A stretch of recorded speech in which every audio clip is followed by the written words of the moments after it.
The blade stopped 3 millimeters from my throat. I didn't move. The royal guard holding it didn't breathe. Between us, in the throne room of the Dominion's greatest warship, my daughter stood with her hand raised, 5 years old and trembling, but her voice cut through the silence like steel. "You will not hurt my father." The Quithara queen, 7 feet of chitinous armor and ancient power, tilted her head. Her compound eyes caught the light in ways that made human instincts scream. She hadn't moved from her throne, but every warrior in the room had shifted their stance when my daughter spoke. The guard at my neck was statue still, waiting. My wife Sarah stood beside the queen's platform. Her face was perfect. A diplomatic smile, measured breathing, hands clasped in front of her waist exactly as protocol demanded. She looked at her daughter with the same expression she'd worn at every state dinner, every treaty signing, every moment of our 7 years together on this ship. I'd thought I knew her. I'd been wrong about everything. "The child speaks without permission," the queen said. Her translator implant made the words feel like they came from inside my skull. "Explain this, human Sarah." Sarah's smile never wavered. "Children are impulsive, Your Majesty. She doesn't understand what her father has done." What I'd done, the accusation hung in the recycled air. Treason. Espionage. Conspiracy against the Dominion. 3 charges, each carrying immediate execution. The evidence was perfect. Too perfect. I'd been Ambassador Chen's attaché for 6 years, and in 6 hours, everything I'd built had shattered. My daughter lowered her hand, but didn't move. "Mama, tell them the truth." The guard's blade wavered. "Not much. Maybe a millimeter. But I'd learned to read the Quethara warriors over the years. Uncertainty was rare among them.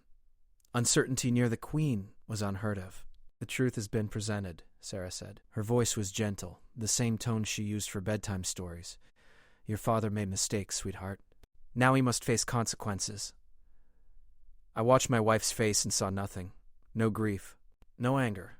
No recognition of the man she'd slept beside for 7 years, the man who'd held her hand during labor, who'd learned her coffee preference and her nightmare patterns, and the way she hummed when she thought no one was listening. The perfect diplomat.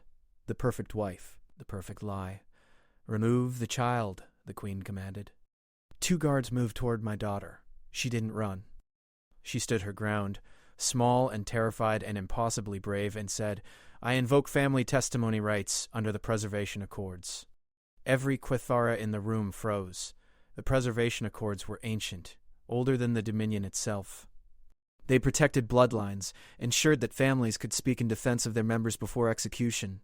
No one had invoked them in 3 generations. Certainly no human child had ever dared. The queen's mandibles clicked. "You know the Accords." "She does," Sarah said quietly. "I taught her." The first moment Sarah's perfect mask slipped. Not much. Just a flicker in her eyes, gone before I could name it. But I'd learned to read her, too. Or thought I had. The queen rose from her throne. When she moved, the ship felt smaller. "The child may speak. But know this, small one. If you waste my time with pleading, I will make your father's death slower." My daughter looked at me. Her eyes were brown like Sarah's, but everything else was mine. My stubborn chin. My inability to back down when I believed I was right. I wanted to tell her to stop, to run, to save herself. But the blade was still at my throat, and speaking without permission would end everything. "My father didn't send those messages," my daughter said. "My mama did." The silence that followed wasn't empty. It was full of held breath, of warriors calculating angles, of power shifting in ways I couldn't see but could feel in my bones. Sarah finally looked at me, really looked at me, and her smile was gone. "Clever girl," she whispered. Then, louder, to the queen. "Your Majesty, the child is confused. Traumatized by recent events. She doesn't understand what she's saying." "I understand everything," my daughter said. She pulled something from her pocket. A data crystal, small and dark. Mama's been using Papa's codes for 2 years. She showed me once. She said it was a game. The queen extended one clawed hand. A guard took the crystal from my daughter's palm with surprising gentleness and delivered it to the throne. The queen inserted it into her personal reader. The compound eye swept across data only she could see. Time stretched. I counted my heartbeats. 47 before the queen spoke again. "This contains access logs, authentication signatures, command overrides." the Queen's gaze fixed on Sarah. All using Ambassador Chen's attaché credentials, all during times when the attaché was verified in other locations. Sarah's expression was still perfect, still calm, but her hands had separated, dropping to her sides. Combat stance, hidden in diplomatic posture. I'd seen her practice it 1,000 times. I'd thought it was just exercise. How long? I asked. My voice cracked. The guard's blade pressed harder, but the Queen raised one finger and he eased back.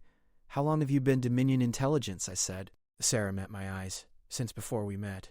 Since before you were assigned to Chen. Since before everything. The marriage was my assignment. You were my assignment. She said it without inflection, reporting facts. You had access. You had trust. You had everything I needed to feed information upward and keep the human diplomatic corps exactly where the Queen wanted it. Part of me had already known. Must have known all the little moments that never quite fit. The way she always knew where I'd be. The questions that seemed casual but weren't. The perfect understanding wife who never complained about the long hours, the dangerous postings, the life lived in service to human Quathara relations. And our daughter? I whispered. For the first time, Sarah hesitated. Just a fraction of a second. Unplanned, she said. Complications happen. My daughter stood between us now, small and alone, holding the truth that would either save me or doom us all. The Queen's mandibles spread in what might have been amusement. The child has presented evidence. The Accords demand investigation, but treason remains. Someone sent those messages. Someone compromised Dominion security. She leaned forward. Someone will die for it. Sarah's hand moved toward her belt, where she kept the ceremonial blade, where I'd never thought to look for anything else. The guard at my throat shifted his weight. My daughter didn't move. And Sarah, my perfect wife, finally smiled a smile I'd never seen before. The ceremonial blade cleared Sarah's belt in one smooth motion, but she didn't point it at anyone. She held it flat across both palms, offering it to the Queen in the ancient gesture of accountability. The messages were mine, Sarah said. The conspiracy was mine, but the treason wasn't against the Dominion. The Queen's translator clicked in confusion. Explain. I was Dominion intelligence for 8 years, deep cover in the human diplomatic service. My mission was to monitor, report, and, when necessary, eliminate threats to Quathara interests. Sarah's voice was steady, professional, the voice of someone giving a briefing. 3 years ago, I discovered something. A faction within your own high command was manipulating human-Dominion relations, creating conflicts, sabotaging peace efforts. They wanted war. I felt dizzy. The blade at my throat seemed less real than Sarah's words. You lie, the Queen said, but there was something in her tone. Not quite certainty. I have proof. It's in the data crystal, buried beneath the authentication logs. Access codes for Dominion military communications I shouldn't have been able to reach. Orders I was never supposed to see. Sarah's hands didn't shake. I've been gathering evidence for 3 years. I needed someone to take the fall when I released it. Someone with enough access to be believable. Someone who would be mourned enough that humans would demand investigation. You were going to frame me, I said. Let me die. Yes. No apology. No justification. Just truth, cold and clean. My daughter's voice was small. But you didn't. Sarah's jaw tightened. No, I didn't. Why? The Queen demanded. Sarah finally looked at our daughter. Because she asked me to teach her the Accords last month. She wanted to know everything about Quathara law and culture.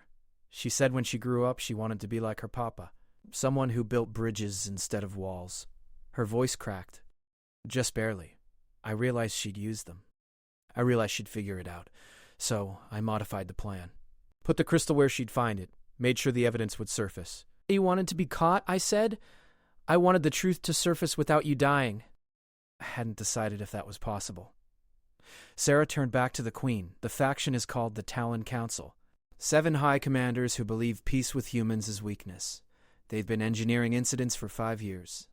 The data crystal contains communications, transfer orders, kill authorizations, everything you need. The Queen's compound eyes whirred, focusing and refocusing. She was reading something on her personal display, comparing data. The warriors around the throne room stood motionless, but I could feel the tension building. If Sarah was telling the truth, this was bigger than one spy. Bigger than one family. The Talon Council is legend, the Queen said slowly. A conspiracy theory? A story to explain failures? They're real. And they're in this room. Every warrior shifted.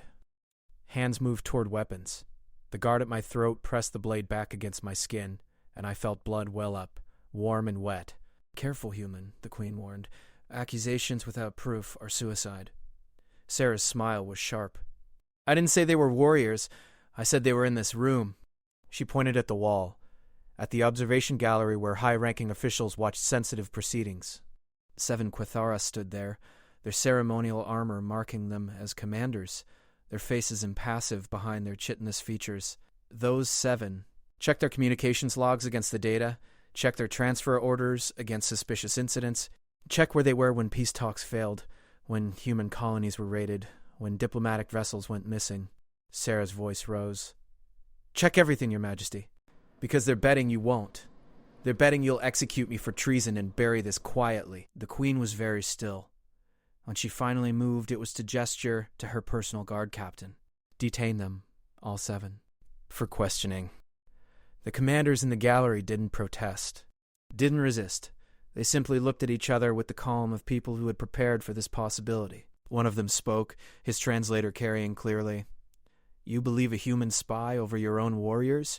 I believe evidence, the Queen said. If you are innocent, you will be released with honors. If you are guilty... She didn't finish. She didn't need to.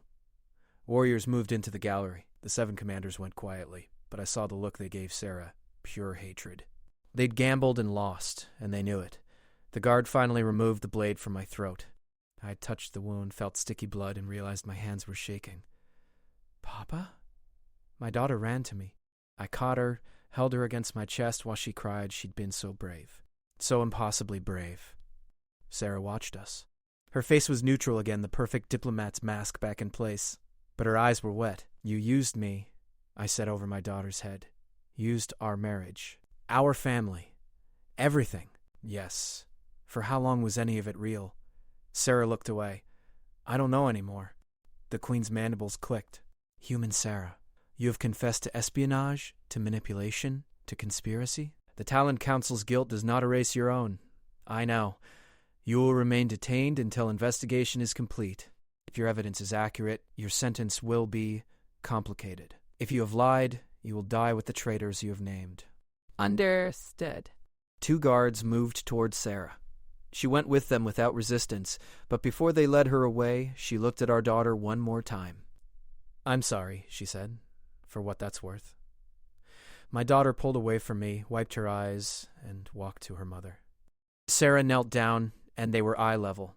Our daughter studied her face for a long moment. Did you ever love us? She asked. Sarah's perfect control finally broke. Her breath hitched. Her hands trembled. She touched our daughter's cheek with fingers that had killed and deceived and manipulated, but in that moment were just a mother's hands. I don't know how to love. I was never taught. I was trained to be a weapon, and weapons don't have families. But she swallowed hard. But sometimes when you laughed, I forgot what I was. Sometimes when your father looked at me like I was something precious, I wanted to be the person he saw. I don't know if that's love, but it's the closest I've ever come. My daughter hugged her. Sarah's eyes went wide, shocked, and then she wrapped her arms around our child and held on like she was drowning.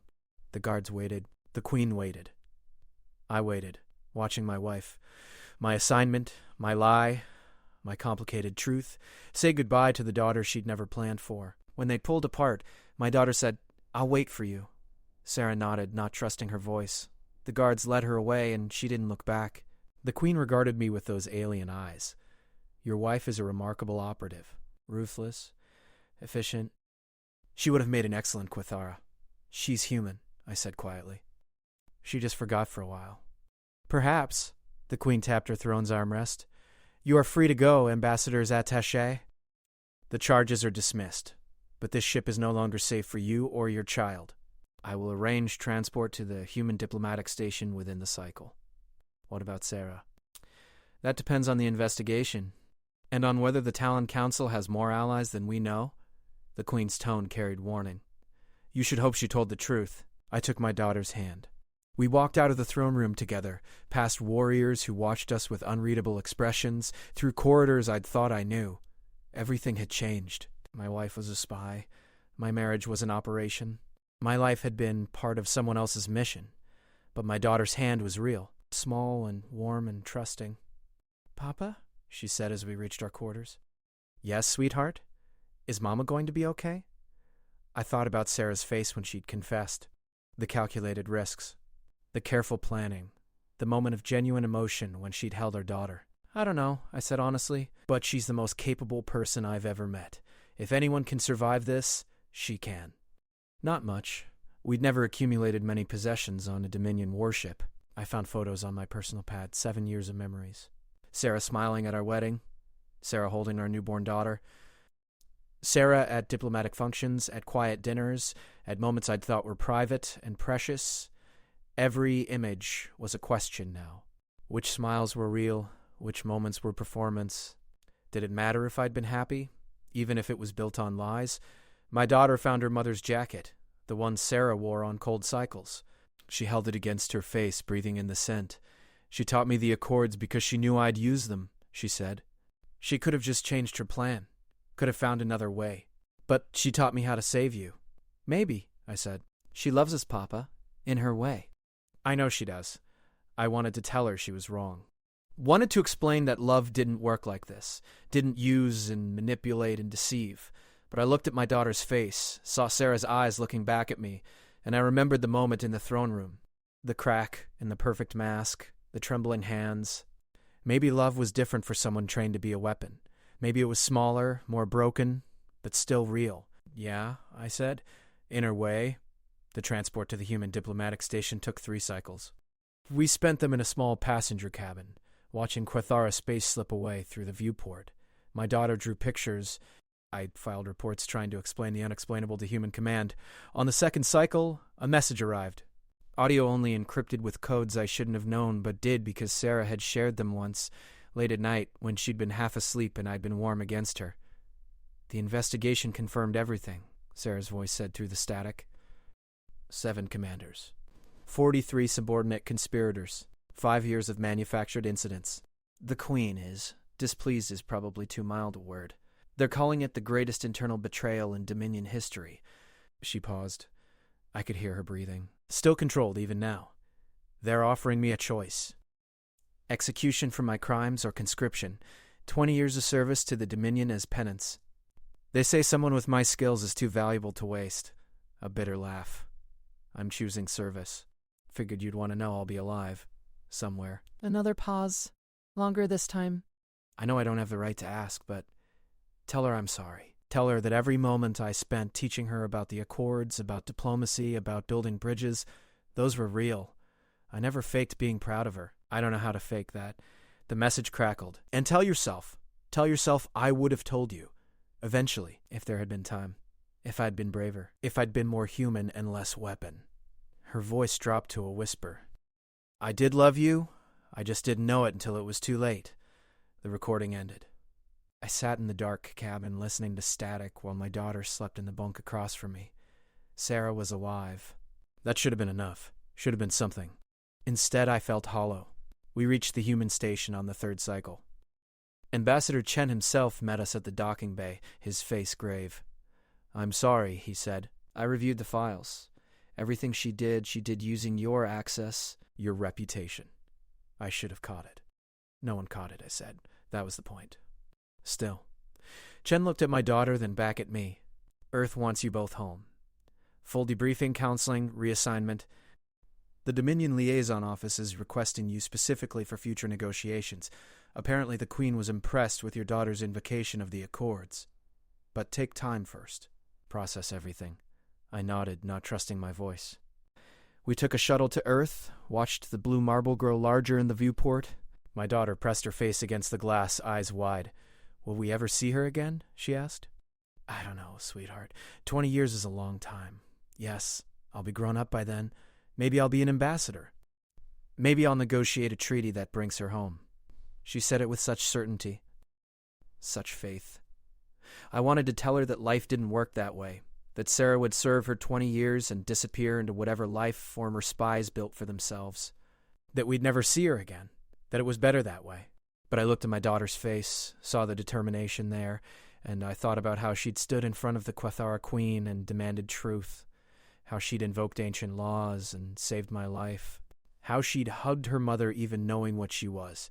"Maybe you will," I said. Earth grew larger, cities became visible, continents resolved into familiar shapes.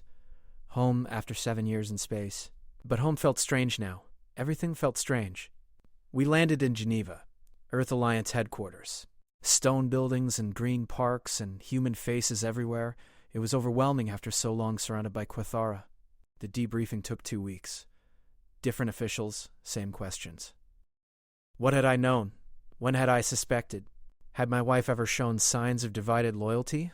I answered honestly, nothing. Never. No. I'd been blind because I'd wanted to be. Because Sarah had been exactly what I needed her to be. The perfect partner for a man whose life was complicated and dangerous. Someone who understood the work, the risks, the long silences. Someone who never complained when I couldn't talk about classified matters or came home smelling like alien ceremonial incense. The perfect lie. In the 3rd week, they released us. Gave us a small apartment in the city. Offered counseling. Offered everything except answers to the questions that actually mattered. My daughter started school. Human school, with human children who had never stood in a Quethara throne room or invoked ancient accords. She was different now. Quieter. More thoughtful. But she made friends, slowly, and I watched her learn to be just a child again. At night, I looked at the messages Sarah had sent. Only 3 and 6 months. Brief. Optional. Updates on her service, carefully worded to pass Dominion security screening. Nothing personal, nothing real, except the last line of every message. "Tell her I'm proud," I told her, every time. My daughter would nod, say thank you, and go back to whatever she was doing, building bridges between her old life and her new one. Between the mother who'd raised her and the mother who'd left, between truth and lies and the complicated space where love existed despite everything. A year passed, then 2. Ambassador Chen offered me a position in the Earth Alliance Diplomatic Corps, analyzing Quethara communications, building cultural understanding, teaching new diplomats how to navigate Dominion protocol. I accepted. Not because I wanted to go back to that life, but because someone had to. Someone who understood that the Quethara weren't monsters, weren't simple, weren't easily understood or dismissed. Someone who'd loved one of their spies and built a life with her, however brief and broken it had been. My daughter grew, studied. Asked questions about Quethara law and human-alien relations. Started talking about diplomatic service like some children talked about becoming doctors or teachers. "I'm going to bring her home," she said on her 13th birthday, "when I'm old enough. When I'm trained enough. I'm going to negotiate a treaty that includes repatriation of foreign operatives who served their sentences. That's ambitious, sweetheart. Mama taught me to be ambitious." She smiled, and it was Sarah's smile. Sharp and determined and just a little dangerous. She taught me a lot of things. Might as well use them. I couldn't argue with that. Years passed. My daughter graduated. Applied to the Diplomatic Academy. Scored higher than I ever had. Started training in Quethara protocol and law. In negotiation and cultural intelligence. Started building the knowledge and skills she'd need. On her 18th birthday, a message arrived. Different encryption. Different codes. Not from Sarah. The Queen herself. "Human child of the spy Sarah," the translated text read. "You invoked the preservation accords when you were 5 cycles old. You saved your father's life and uncovered the greatest betrayal in modern Dominion history. For this, you have my respect. When you complete your training, when you are ready, come to the Dominion. We will speak of treaties. We will speak of service. We will speak of your mother, who has served with honor despite her crimes. Perhaps we will speak of bringing her home." My daughter read it 3 times.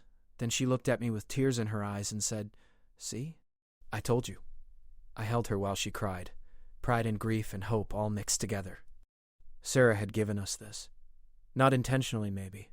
Not as part of any plan, but her actions, her choices, her brief moment of humanity in the throne room, all of it had led here. "She'd be proud of you," I said. "I know." My daughter pulled back, wiped her eyes, "But I'm going to tell her myself when I bring her home." The determination in her voice was absolute, unshakable. The same determination that had made her stand between me and a blade when she was 5 years old. Sarah's daughter. My daughter. Ours. Despite everything. Then we'd better get you ready, I said. 3 more years of training. Specialization in Dominion law and human Quethara relations. A posting to the Earth Alliance embassy on a Quethara trade station. Then, finally an invitation. The Queen wanted to negotiate a new cultural exchange treaty. Wanted new perspectives. Wanted, specifically, the human who'd invoked the Accords and changed the course of Dominion history. My daughter packed her bags. I watched her prepare, saw Sarah in every movement. The careful planning. The attention to detail. The controlled excitement that leaked through only in the brightness of her eyes. Bring her home, I said at the shuttle port. I will. She hugged me, fierce and quick, and then she was gone. Up into the sky, heading for a Dominion ship, heading for the same throne room where everything had shattered and reformed. I waited, watched the news feeds. Diplomatic channels reported progress on the Cultural Exchange Treaty, rumors of expanded cooperation, whispers of unprecedented concessions from the Dominion. Then, 6 months later, a call, encrypted. Video this time. My daughter's face filled the screen, and she was smiling. Not Sarah's sharp smile. Her own. Bright and genuine and full of triumph. Papa, she said, I'm bringing someone home. The camera shifted, and there was Sarah. 20 years older, scarred from service I couldn't imagine. Her hair was different, streaked with gray. Her face was harder, sharper, more weapon than woman. But her eyes were the same. Dark and deep and full of things she didn't know how to say. Hello, Sarah said quietly. I hear I have a diplomat for a daughter now. She negotiated your release as part of the Cultural Exchange Treaty, my daughter said, pride evident in every word. The Queen agreed that your service was complete, that you'd earned repatriation. Sarah's smile was small, tentative. Apparently I raised a very good negotiator. You did, I said. My voice cracked. You both did.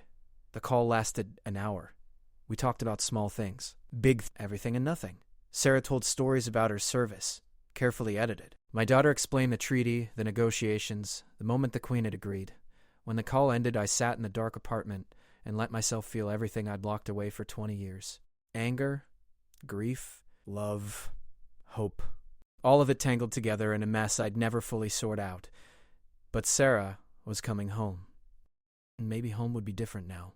Maybe it would be smaller, more careful, built on truth instead of lies. Maybe it would never be what it was before, but it would be something. And something was more than I dared hope for in a very long time. 2 weeks later, I stood in the Geneva shuttle port again. The same place I'd said goodbye to my daughter. The same place I'd arrived broken and alone 20 years ago. The shuttle landed. The doors opened. And my daughter stepped out first, leading the way, building the bridge between past and future. Sarah followed. Hesitant, uncertain, more vulnerable than I'd ever seen her. Our eyes met across the platform. 20 years. A lifetime. Everything changed and nothing changed, and all of it impossible and real. Hi, Sarah said. Just that. Simple and human and completely inadequate for everything that stretched between us. Hi, I said back.